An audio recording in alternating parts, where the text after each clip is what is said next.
Bonjour à toutes et à tous, c'est Maxime Ratura, analyste des marchés juniors chez XTB France.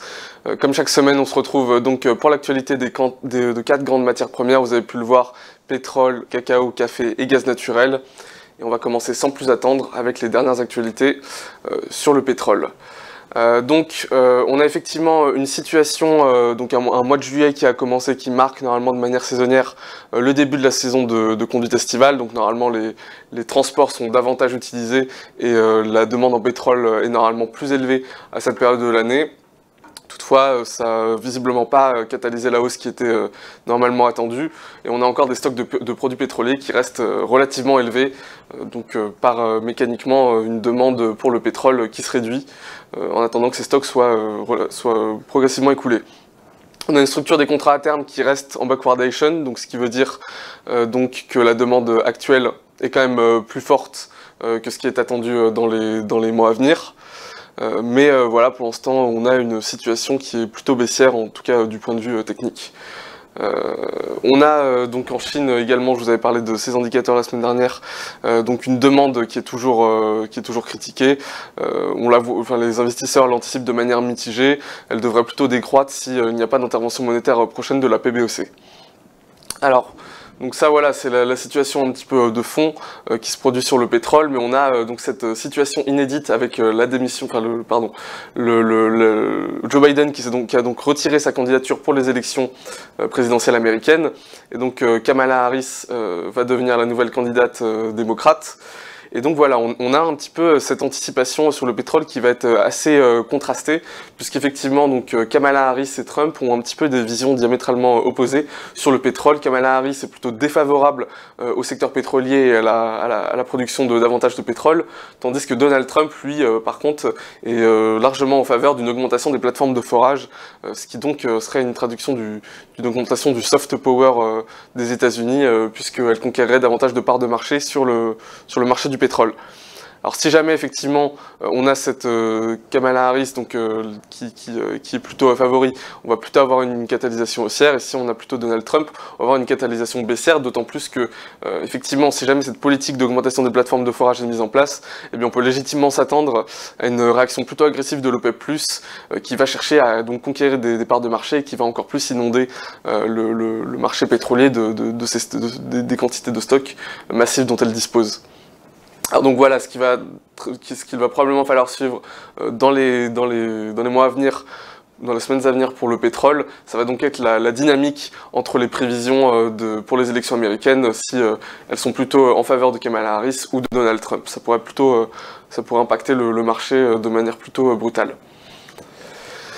Je vais vous montrer un petit graphique, donc effectivement au niveau de ces plateformes de forage, que vous pouvez voir la quantité des plateformes de forage en pointillé ici. On voit qu'effectivement on a une production de pétrole en décalage qui donc effectivement a atteint un pic, et donc ce qui correspond au plus haut local de la quantité de plateformes de forage aux États-Unis. Et donc effectivement on constate depuis début 2023 qu'il y a une baisse nette de la quantité des plateformes de forage en activité. Et donc ce que l'on peut légitimement attendre, c'est de voir une baisse de la production de pétrole dans les mois à venir si effectivement il n'y a pas de changement de tendance et qu'il n'y a pas de prévision au niveau de l'élection de Donald Trump. On va passer maintenant au cacao. Alors on a un jeu de données assez important qui a été publié, donc effectivement c'est le niveau des transformations de cacao sur le deuxième trimestre. Alors là on a des données assez contrastées qui sont plutôt en faveur de la baisse, puisqu'effectivement on a une transformation de cacao sur le deuxième trimestre qui a diminué pour l'Asie de 4,7% en glissement annuel, et pour le mois de juin, donc en Côte d'Ivoire, a diminué de 25,9% également en glissement annuel. À l'échelle mondiale, pour la saison octobre-juin, on a également en glissement annuel une chute de 13,3% de la transformation de cacao. On a effectivement cette situation qui est plutôt baissière. Alors on a du côté de l'Europe et des États-Unis plutôt une augmentation de la transformation de cacao sur le deuxième trimestre. Donc toujours en glissement annuel, on est à 2% pour les États-Unis d'augmentation et 4,1% pour l'Europe. Et donc voilà, c'est des données qui sont quand même un petit peu contrastées, mais si on regarde le niveau mondial, bien effectivement on est plutôt dans une situation baissière de la transformation, ce qui donc se traduit par une baisse de la demande pour les fèves de cacao.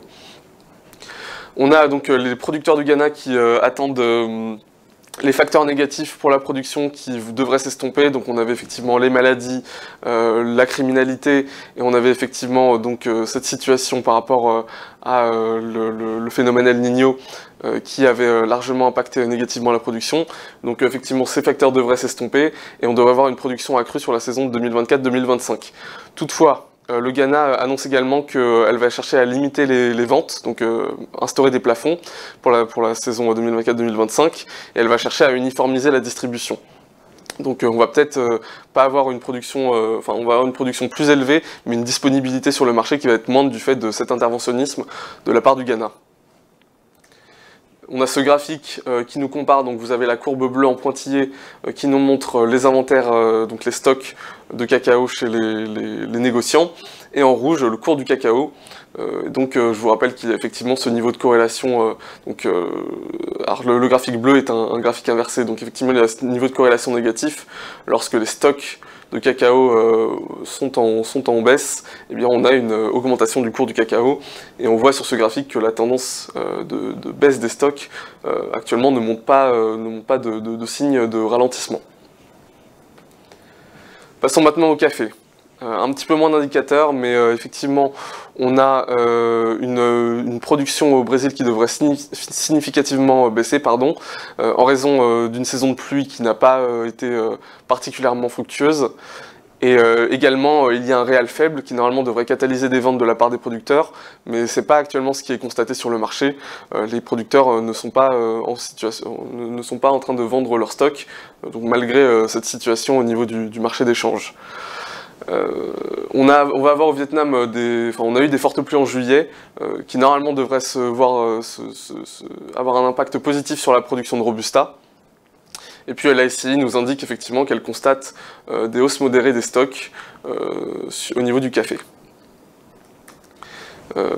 Troisième graphique, donc cette fois qui nous compare également les inventaires, les stocks de café par rapport au cours de l'Arabica. On a encore un niveau Y inversé par rapport aux inventaires. Alors ce qu'on peut constater, c'est qu'à partir du début de 2024, les stocks ont commencé à augmenter. Par contre, ça ne s'est pas vraiment traduit pour l'instant sur le prix du café qui continue, de l'Arabica, qui continue d'augmenter. Alors il y aura peut-être un décalage qui va être connu, peut-être que la baisse va être catalysée dans les semaines à venir par rapport à cet indicateur. Enfin, on va finir avec le gaz naturel. Alors, normalement, on avait une période qui serait plutôt propice à l'augmentation de la demande en raison des fortes chaleurs. Et puis, on a finalement constaté que la demande pour le gaz naturel avait baissé aux États-Unis.